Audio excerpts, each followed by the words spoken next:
Buenos días, estudiantes de grado décimo, bienvenidos a un nuevo encuentro en su clase de castellano para este 22 de septiembre del 2020.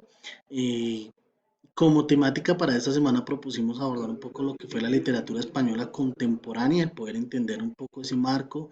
Ya vimos el contexto en el que se da estas literaturas, el contexto en el que la vamos a redefinir, pero ahora vamos a entrar un poco más a ver algunas características propias de estos de ese, no este movimiento, porque como tal la literatura contemporánea no vamos a hablar que es un movimiento, sino más bien es de esta época. ¿Ok? Bueno, entonces vamos a empezar aquí por poder acercarnos a una definición. Entonces dice que un rasgo especial de la poesía de los primeros 50 años del siglo XX, desde el modernismo hasta la posguerra, es su continuidad, es decir, nunca existió un rompimiento profundo. Sin embargo, la guerra civil sí produjo un grave y notable corte en el ámbito de la cultura española, debido al exilio de muchos artistas intelectuales republicanos que no pudieron regresar a España hasta después de 1970 o que murieron en otra tierra. Como tal, la literatura contemporánea, como les decía, no es un movimiento, es más bien es una época de la literatura. Aquí ya va a haber una libertad de escritura mucho más amplia.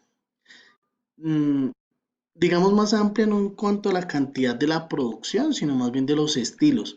Usted puede pertenecer, tener esa influencia vanguardista, usted puede ser renacentista, usted puede ser nadaísta, usted puede ser modernista, puede ser tener influencia del romanticismo, del realismo, ¿sí? Sin tener ningún tipo de implicación y no ser catalogado como escritura contemporánea.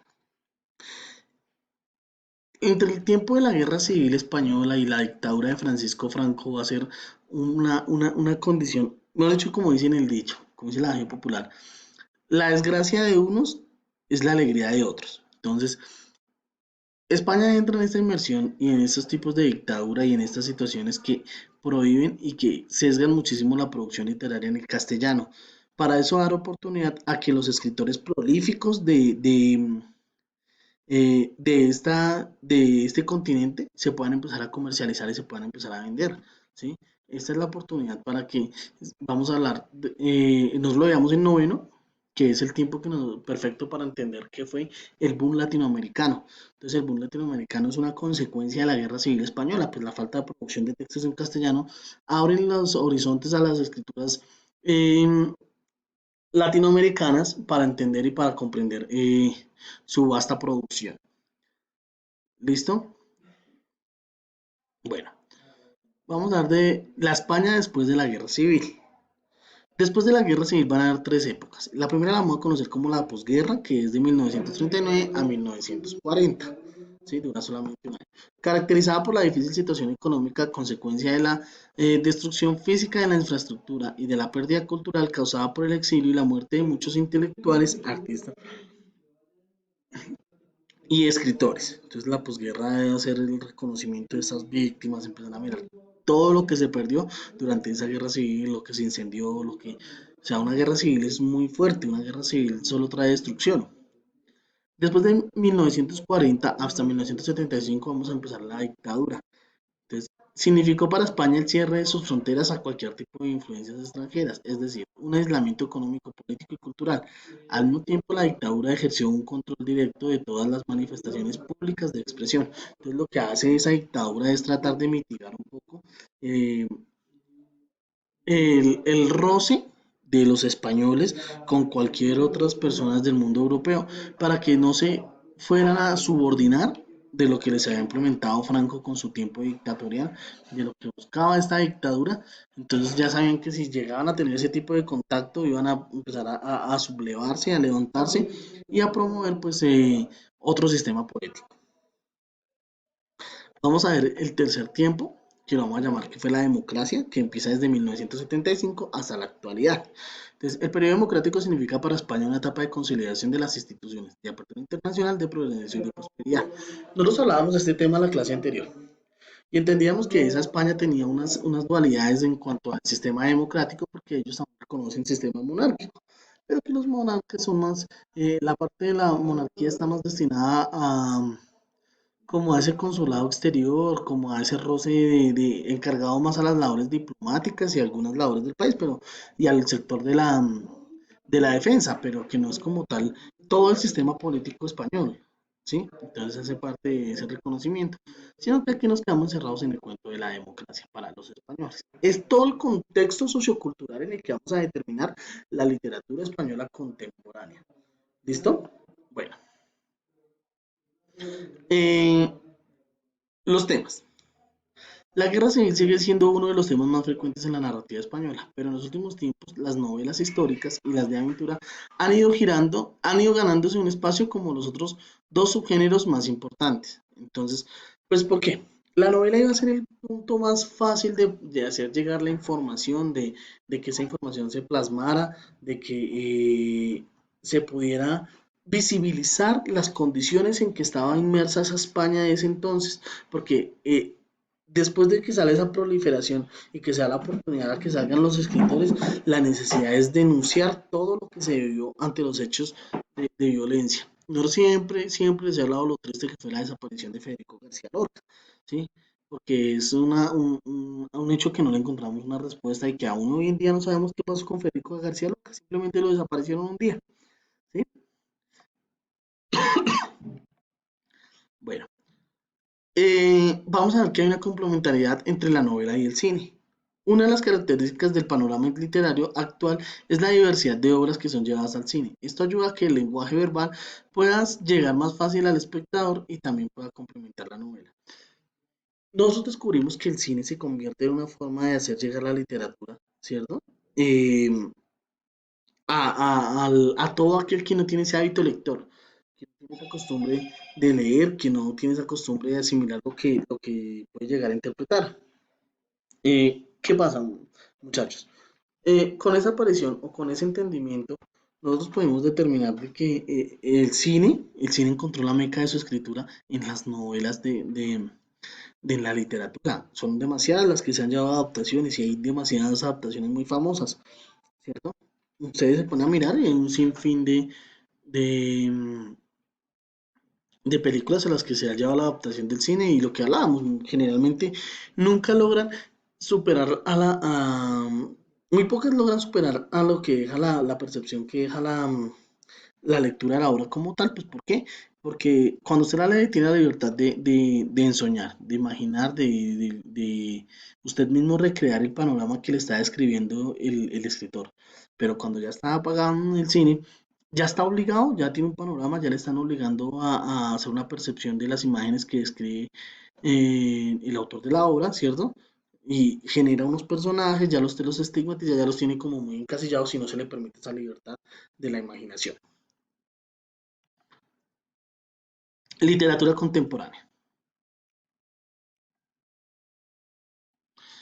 Vamos a entender que la globalización, entonces la novela española ya no solo quería proyectarse nacionalmente, sino que también podía pensar en la globalización, dando un gran paso para la literatura española. Sí, entonces la necesidad que ellos vieron oiga, porque somos solamente leídos acá en este sector, porque no podemos exteriorizarnos, porque no podemos llegar a otras barreras, no ser leídos por otras personas. ¿Sí? Además, viendo los resultados que hubieran tenido con lo del boom latinoamericano. Entonces se encuentra esa necesidad de que sus obras trasciendan a otros lugares más allá de la simple interpretación o la simple lectura que podían hacer las personas pertenecientes a su mismo territorio. En el siglo XX, España sufrió varios acontecimientos políticos. Uno de estos fue la Guerra Civil 1936 a 1939. Con el fin de la Guerra Civil dio inicio a una época de dictadura impuesta por el general Francisco Franco. Este periodo el pueblo español no tenía voz política ni voto, ya que toda la concentración estaba en el jefe del Estado que prohibía las relaciones culturales. Entonces Francisco Franco trató de tenerlos muy encerrados, lo que hablábamos de la necesidad de evitar ese contacto con el europeo exterior porque iba a impregnar de ideas de otros sistemas políticos, las cuales iban a poner a temblar el sistema dictatorial que estaba imponiendo Franco. Inclusive Franco, reconocido como uno de los precursores de los movimientos nacionalistas ¿sí? O de ultraderecha en los países, termina no siendo aliado, pero sí siendo respaldado por países como Alemania e Italia, lo que veíamos en la clase anterior, de que España no quiso ser parte de la primera guerra, de la Segunda Guerra Mundial, pero termina siendo beneficiado y que termina porque no quería ni siquiera Franco que se enteraran eh, que había una dictadura en España, sino que estaba muy normal, que España estaba saliendo de su guerra civil a través de su liderazgo político. Con la muerte de Francisco Franco termina la época dictatorial en España y se implementa la monarquía parlamentaria, la cual designó Juan Carlos I como rey de España, que empezó a gobernar bajo principios constitucionales, permitiéndose que todas las ideas literarias que Francisco Franco había reprimido por medio de su dictadura. Al final, esta nace la literatura contemporánea al final de los años 90. Entonces, ¿cuál es la función de Francisco Franco?